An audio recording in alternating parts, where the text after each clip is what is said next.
Recuerden entonces que esta clase estaba pendiente del jueves pasado y es de educación ciudadana. Y vamos a ver qué es lo que nos corresponde ver.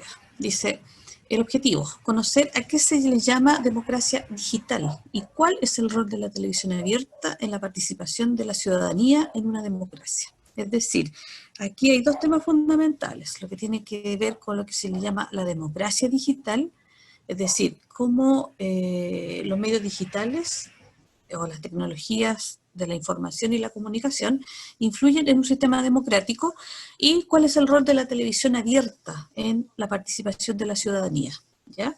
Entonces, eso es lo que tenemos que ver en esta clase. Primero, una pregunta que se plantea acá. ¿Avanzamos hacia una democracia digital? Dice, es indiscutible que las TIC, las tecnologías de la información y la comunicación, han impactado de manera considerable en el mundo actual, influenciando la forma en que nos relacionamos y el modo en que nos desenvolvemos como personas. Pero, ¿qué repercusiones tienen las TIC en los sistemas de representación política? ¿Qué repercusiones tienen las TICs en los sistemas de representación política? ¿Es posible que nos ayuden a construir un futuro más justo, equitativo y democrático? Eso es lo que hay que responder. Sigamos. Aquí surgen algunos conceptos. Distintos gobiernos utilizan las TIC, acuérdense lo que son las TIC, para hacer más eficiente su gestión pública. Un escenario que ha llevado a hablar de conceptos como la democracia digital y el gobierno electrónico. ¿Ya? Esos son los conceptos que se manejan, que los gobiernos, la mayor parte de ellos tratan de utilizar estas TIC para una mayor eficiencia en la gestión de las instituciones públicas o en la gestión que se haga del gobierno. Ahora, dice, impacto en la atención a ciudadanos en un gobierno electrónico. ¿Ya? Es decir, ¿qué impacto tiene en la ciudadanía el llamado gobierno electrónico o una democracia digital? Dice, recibir atención sin restricción horaria y sin limitación geográfica. ¿Ya? Sobre todo en el sentido cuando se hacen algunas gestiones, algunos trámites o se investiga algo en que no hay una restricción horaria, ¿ya? Y sin limitación geográfica, es decir, del lugar donde uno esté, vamos a suponer en Chile, donde uno esté, uno puede hacer las consultas al gobierno. Y solamente tiene restricción horaria cuando la persona necesita hablar de manera personal con alguien, en que sí hay atenciones fijas, con horarios fijos para el trabajo de las personas. Pero cuando uno busca información, uno puede meterse a la hora que quiera y abrir la página y poder buscar esa información. Acceso a información pública en forma simple, oportuna, clara y transparente. Eso es lo ideal, ¿ya? Tener acceso a esta información pública. Usar un contacto único con el Estado, aunque involucren a más de una institución. Es decir, la persona, el ciudadano, puede contactarse con distintos organismos del Estado, pero que representan a ese Estado, ¿ya? No estar obligado a certificar información que se encuentre disponible en formato electrónico. Es decir, información que ya existe, no hay que hacerla ni sacarla de nuevo, ¿ya? Porque muchas veces, cuando no existían todas estas tecnologías de la información, la gente tenía que, para hacer un trámite, juntar una serie de documentos, meterle una carpetita y partir a hacer el trámite. ¿Ya? Aquí, como está todo, uno puede acceder a las distintas instituciones públicas y sacar un documento, tenerlo al tiro, rápidamente. Entonces no hay que, o sea, la atención es más rápida. En el fondo, cuando todo funciona, es más rápido, más eficiente. Oportunidades y amenazas del uso de las TICs. Vamos a ver primero las oportunidades. Dice, son masivas, útiles, llegan a muchas personas, permiten organizar, deliberar, tomar decisiones, documentar abusos a los derechos humanos y otras formas de violencia o intransigencia por parte del Estado. Es decir, el que sean masivas, que sean útiles, nosotros lo sabemos, ¿ya? En el caso de las tecnologías de la información y la comunicación, que llegan a muchas personas también. que permiten organizar, deliberar, tomar decisiones. Eso también puede ser posible, ¿ya? Y documentar algunas situaciones que ocurren en algunos gobiernos, documentarlas con un respaldo ya sea visual, auditivo, ¿ya? Entonces hay de alguna violencia o intransigencia por parte del Estado, ¿ya? Y uno dice, siempre que ocurre un hecho, siempre hay alguien que tiene una cámara, está el celular, todo lo que, siempre hay alguien, justo, y graba aquella situación, ¿ya? Entonces, en el fondo, masifica la información, ¿ya? Amenazas. Dice, son peligrosas porque son espacios de propiedad empresarial que utilizan los datos digitales para propósitos propios, sin el consentimiento de las personas, ¿ya? Es decir, a veces las personas no se dan ni cuenta cuando están usando sus datos. ¿Y cómo uno va dejando? Uno va dejando un rastro, ¿cierto? Cuando va ocupando alguna red, va dejando un rastro, va dejando información. Y ellos van ocupando esa información, ¿ya? Y recordemos que todas estas redes sociales, estas tecnologías, tienen dueños. Entonces, por eso se habla de que, como son propiedades empresariales, los datos digitales pueden ser usados sin que la persona dueña de sus datos, porque son suyos, lo sepa. Por eso dice sin el consentimiento de las personas, ¿ya? Dice, los gobiernos y las grandes corporaciones las usan para ofrecer información y servicios a los ciudadanos a través de las webs, sin que nada cambie o incluso dando lugar a formas aún más sofisticadas de control, ¿ya? Cuando hablamos de las grandes corporaciones, son los dueños de todas estas tecnologías, ¿ya? En que ellos ejercen en cierta forma un control sobre las personas. ¿Por qué? Porque manejan mucha información de uno. Entonces esa es una desventaja para uno como ciudadano y para la democracia en general. Y lo mismo va a ocurrir con los gobiernos que también manejan algunas informaciones que son de nosotros. Ya recuerden que ellos tienen bases de datos de nosotros cuando nosotros vamos a votar, por ejemplo, cuando nosotros damos en una empresa privada, damos el RUT en un supermercado, en una farmacia. Ellos tienen información de nosotros, ¿ya? Y la pueden utilizar, ¿ya? Entonces tenemos que estas TICs tienen oportunidades y amenazas. O sea, siempre está lo positivo y lo negativo. Ahora, aquí hay varias informaciones que tienen que ver con la digitalización en el mundo. Aquí hablamos de que en la población mundial son aproximadamente más de 7.000 millones de habitantes. 7.000 millones de habitantes, ¿ya? Y el 55% de esta población vive en zonas urbanas.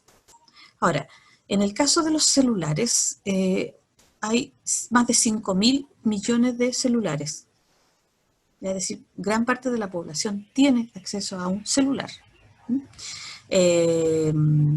Y en el caso del Internet, más de 4.000 millones también tienen acceso a Internet, que habla de una penetración de un 59%. ¿Ya? Aquí habla de billones porque en Estados Unidos habla mucho de billón, pero nosotros hablamos acá en el mundo, la población supera los 7.000 millones de habitantes. Nosotros en Chile somos como 18 millones, ¿ya? Y las redes sociales, 3.000 millones, más de 3.000 millones también las utilizan, ¿ya? Pues son distintas redes sociales que existen, siendo la más usada, como habíamos dicho en una clase, la red social de WhatsApp. Aquí no se ve muy claro este mapa, pero la idea es ver la penetración del Internet, ¿ya?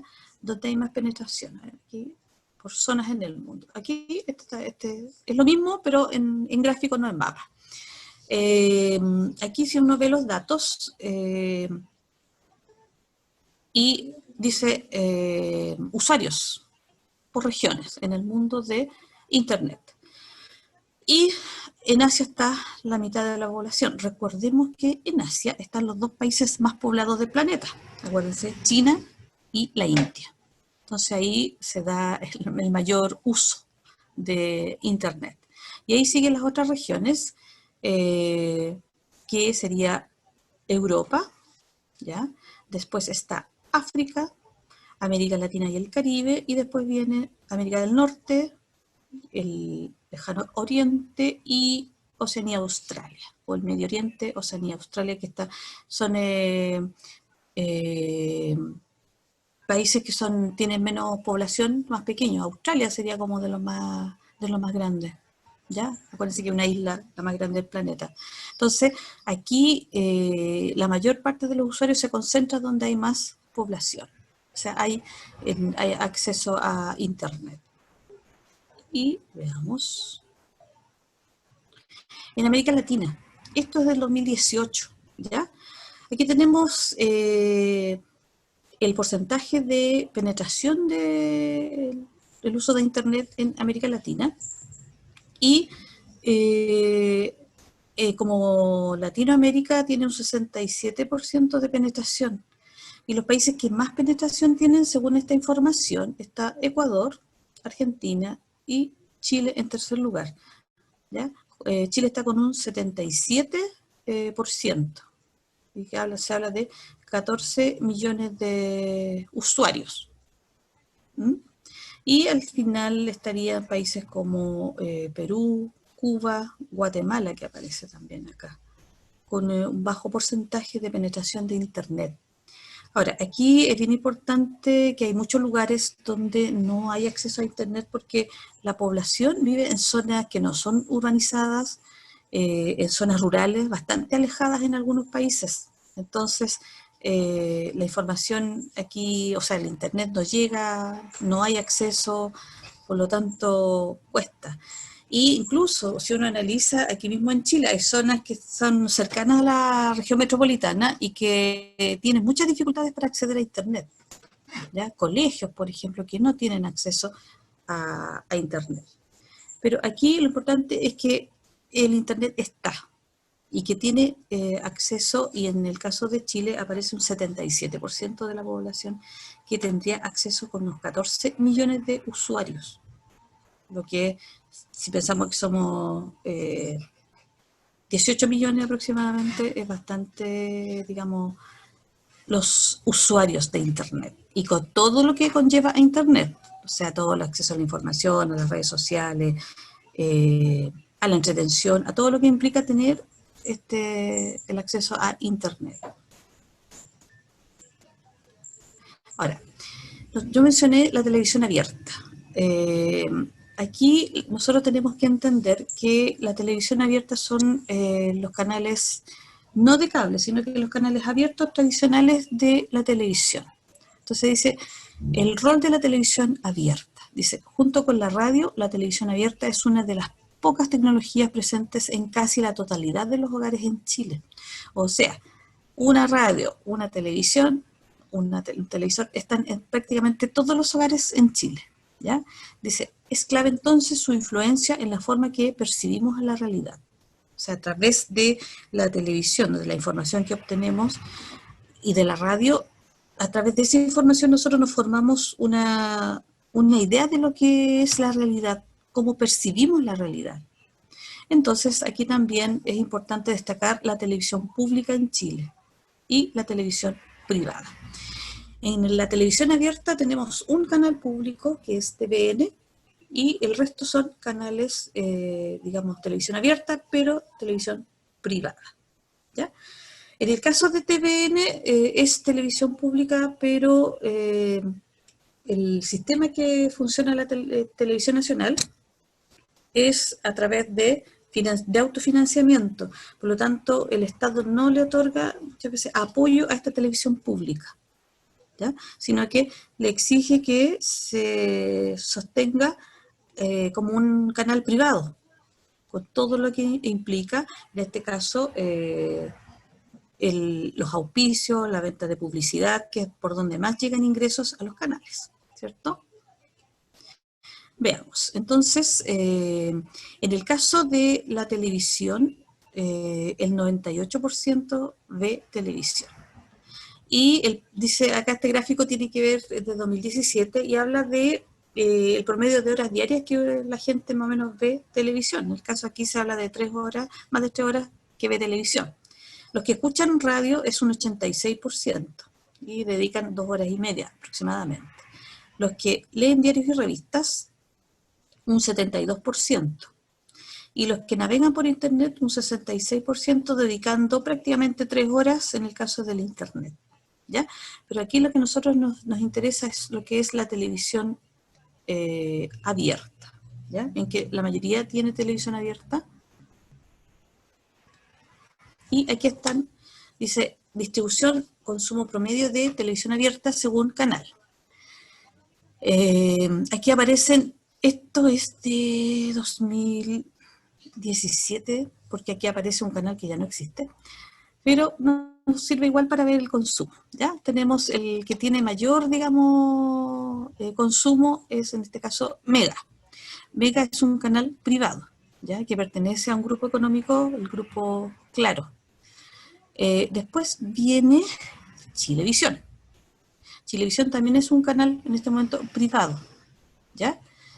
Que pertenece al grupo Turner, ¿ya? Canal 13 viene después, que también es privado, que pertenece al grupo Lustig. Y después vienen TVN, que es televisión pública, o sea, televisión del Estado. Y finalmente está la red y UCB. La red también es un canal privado y en el caso de UCB ya no está como, sino que ya no existe como canal. Este era de la Universidad Católica de Valparaíso, pero tampoco pertenecía, ¿ya? Ahora hay otro canal que, digamos, está ocupando las ondas, digamos, que ocupaba el espacio de ondas que ocupaba este canal. Ahora, aquí uno ve que en el caso de TVN no ocupa los primeros lugares, o sea, la televisión pública no está en primer lugar. Y acá se habla se comparan, en el segundo gráfico se comparan el consumo de televisión abierta entre 2017 y 2018. Y los distintos canales. Siempre uno se fija el Mega que está ocupando el primer lugar. Ahora, si uno analiza la programación, también ahí es como uno puede ir viendo qué es lo que consume la gente viendo estos canales. Ya. En cuanto a la programación, como veíamos, aquí hay un tipo de programación. Están los noticieros, en primer lugar, estarían las películas, reportajes culturales, fútbol, programas infantiles, telenovelas chilenas diurnas, programas nocturnos de entretención, series extranjeras, matinales, programas de concurso, telenovelas chilenas nocturnas, programas juveniles, ¿ya? Esto es en una con programaciones en tiempos, digamos, ¿cómo decimos? Normales, ¿ya? ¿Por qué? Porque hay muchos programas de televisión que no se están realizando en este caso por la pandemia, ¿ya? Entonces, pero aquí hay varias cosas que como estamos en una situación especial en este momento. Pero aquí, fíjense en el caso de los noticieros. Prácticamente el 80% de las personas que ven televisión abierta ven las noticias. Y las noticias también, según donde uno las vea, permiten formarnos una idea de la realidad, ¿ya? Y también, acuérdense que cada canal tiene una línea editorial que ellos siguen. Muchas veces hay información que un canal la da y otro no la da. Si uno se tuviera tiempo como para andar, digamos, haciendo zapping y viendo las noticias. A veces hay noticias que las dan todos, pero hay noticias que ocurren y que no aparecen en la televisión abierta. Entonces, y uno dice, pero si eso no está, no ocurrió, y claro, tiene que buscar otras fuentes de información. Pero aquí es bien importante, ¿por qué? Porque cada canal tiene su línea editorial, sigue pautas que rigen al canal en cuanto a la línea editorial, los noticieros también, ¿ya? Por lo tanto, aquí uno puede formarse una visión de la realidad según lo que uno vea o según el punto de vista en que se analiza una noticia. ¿Ya? Entonces aquí también es importante la televisión abierta. Y eso sería. Ya, vamos a volver a unas preguntitas que dejamos al comienzo.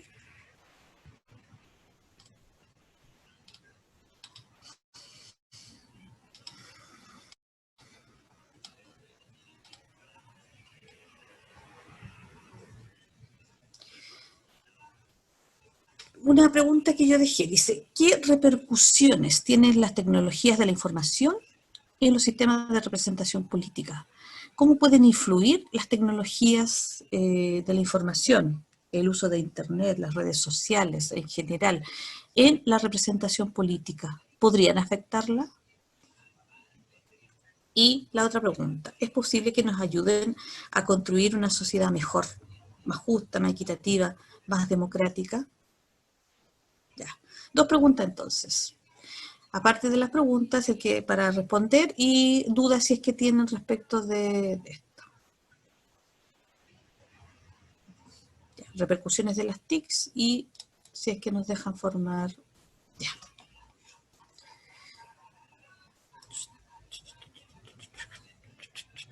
Ya, que pueden desinformar, sí, sí, muchas veces pasa eso, ya, que uno saca como conclusión eso. Eh, pero para la representación política, es decir, pueden influir en cómo las personas pueden votar o pueden tomar una decisión política si es que tiene que ir a votar. ¿Podrán influir las tecnologías de la información y la comunicación en las personas que lo lleven a tomar una decisión, a votar de una forma o de otra? Estoy hablando de una elección presidencial, parlamentaria, un plebiscito también, que es lo más cercano que tenemos en octubre. ¿Podrán influir las tecnologías de la información y la comunicación? Ya, queda ahí. Y lo otro, el uso de estas tecnologías, el aprovechar que hay canales abiertos, porque son los más accesibles para todos, ahí no hay que pagar por usar los canales. Eh, y la importancia de la televisión pública. ¿Creen ustedes que es importante que exista la televisión pública? Que como tal TVN cumple el rol de televisión pública. Ustedes como jóvenes, como les digo, ustedes van a gobernar después. ¿Qué opinión les merece esto? ¿Por el chat o si quieren hablar? Y si tienen dudas de lo que vimos hoy día. ¿Hay alguna duda? ¿Un aporte?